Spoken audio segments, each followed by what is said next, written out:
Hello friends. दोस्तों, आज हम इंडियन आर्म फोर्स और पाकिस्तान आर्म फोर्स का कंपैरिजन करने वाले हैं। और आज के इस वीडियो में हम इन दोनों ही देशों की आर्म फोर्स को ग्लोबल रैंकिंग से लेकर active personal, budget, foreign supplier जैसे कई फैक्टर्स के आधार पर इन दोनों देशों के बीच कंपैरिजन करेंगे। तो ये वीडियो एंड तक ज़रूर देखिएगा। तो बात करें इंडियन आर्म फोर्स की, तो इंडियन आर्म फोर्स में मुख्य रूप से भारतीय सेना, नौसेना और वायुसेना शामिल है। वहीं पाकिस्तान आर्म फोर्स में पाकिस्तानी सेना, नौसेना और वायुसेना शामिल है। मिलिट्री पर्सनल की बात करें तो इंडियन आर्म फोर्स में अभी के समय में करीब 14,55,000 एक्टिव पर्सनल है और 11,55,000 रिजर्व पर्सनल है। वहीं पाकिस्तान आर्म फोर्स में 6,54,000 एक्टिव पर्सनल और 5,50,000 रिजर्व पर्सनल है। लीडरशिप की ओर ध्यान दिया जाए तो इंडियन आर्म फोर्स के supreme commander president Draupadi Murmu, prime minister Narendra Modi, minister of defence Rajnath Singh और defence secretary IAS Ajay Kumar हैं। इंडियन आर्म फोर्स का headquarter ministry of defence South Block New Delhi में है। दूसरी ओर पाकिस्तान आर्म फोर्स के commander in chief president Arif Alvi, minister of defence Khawaja Mohammad Asif और स्टाफ कमेटी के chairman joint chief general Nadeem राजा हैं। और पाकिस्तान आर्म फोर्स का headquarter joint staff headquarters Rawalpindi में है। बात करें ग्लोबल रैंक की, तो बता दें एक्टिव पर्सनल के मामले में इंडियन आर्म फोर्स 1.4 मिलियन यानी कि 14 लाख एक्टिव मिलिट्री फोर्स के साथ चाइना के बाद दुनिया की दूसरी सबसे मिलिट्री फोर्स है।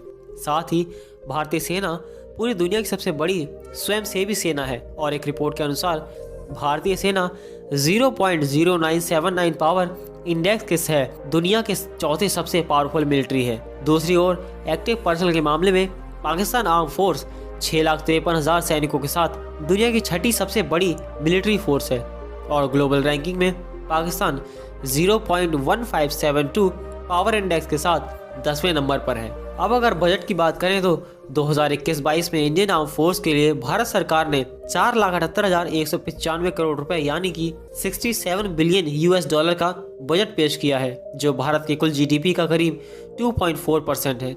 और बजट के मामले में यूनाइटेड स्टेट्स और चाइना के बाद इंडियन आर्म फोर्स दुनिया की तीसरी सबसे बड़ी मिलिट्री है। वहीं दूसरी ओर पाकिस्तान आर्म फोर्स का बजट करीब 10.3 बिलियन US डॉलर है, जो कि पाकिस्तान की कुल GDP का करीब 4% है। फॉरेन सप्लायर, दोस्तों किसी भी देश के आर्म फोर्स को कई इक्विपमेंट चाहिए होते हैं, जिनमें से कुछ इक्विपमेंट तो वो अपने देश की मैन्युफैक्चरिंग कंपनी से खरीदते हैं और कुछ इक्विपमेंट पड़ोसी देशों से इंपोर्ट किए जाते हैं। तो सबसे पहले इंडियन मिलिट्री फोर्स के फॉरेन सप्लायर की बात करें तो यह लिस्ट में Russia, France, Israel, United states, United kingdom और इटली जैसे देश शामिल हैं। वहीं दूसरी ओर पाकिस्तान आर्म फोर्स की फॉरेन सप्लायर्स में Brazil, China, France, Russia, Egypt, Germany, Turkey, Ukraine, Romania, United states, United kingdom जैसे देश शामिल हैं। वायुसेना की बात करें तो भारतीय वायुसेना में attack aircraft, military trainer, special mission aircraft, attack helicopter जैसे कुल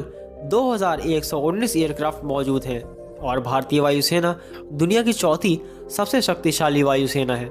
वहीं दूसरी ओर पाकिस्तान के वायुसेना में कुल 1,364 विमान उपलब्ध हैं और पाकिस्तान की वायुसेना दुनिया की 7वीं सबसे शक्तिशाली वायुसेना है। नौसेना की बात करें तो भारतीय नौसेना के पास कुल 285 असेट्स हैं, जिसमें डिस्ट्रॉयर, फ्रिगेट्स, कॉर्वेट्स, सबमरीन के साथ एक एयरक्राफ्ट कैरियर मौजूद है।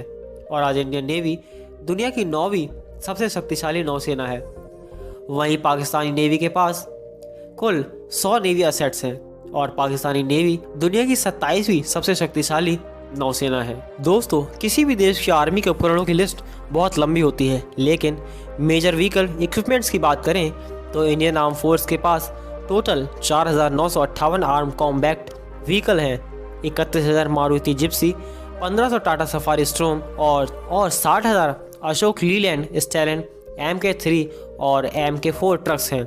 वहीं दूसरी ओर पाकिस्तान आर्म फोर्स के पास 2700 battle tanks, 365 max pro fighting vehicle, 200 KRL, 122 rocket launching trucks और 174 W653 आर्म्ड रिकवरी व्हीकल हैं। तो दोस्तों, यही थी कुछ जानकारी इंडियन आर्म फोर्स और पाकिस्तान आर्म फोर्स के बारे में, जिनको ही लेकर हमने आज दोनों ही देशों की आर्म फोर्स का कंपैरिजन किया था। तो दोस्तों, आपको वीडियो कैसी लगी? वीडियो को लाइक और कमेंट करके जरूर बताएं। तो चलिए मिलते हैं नेक्स्ट वीडियो में, और चैनल को सब्सक्राइब करना ना भूलें।